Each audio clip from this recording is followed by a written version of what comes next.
আসসালামু আলাইকুম, আশা করি সবাই ভালো আছেন।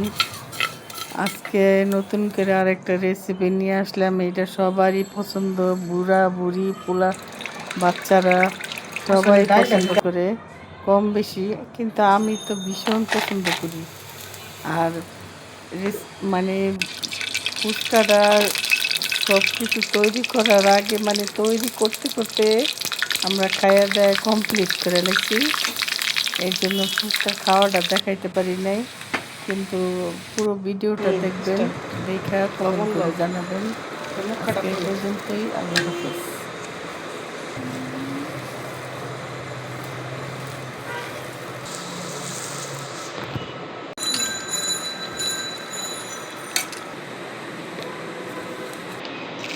শেষ।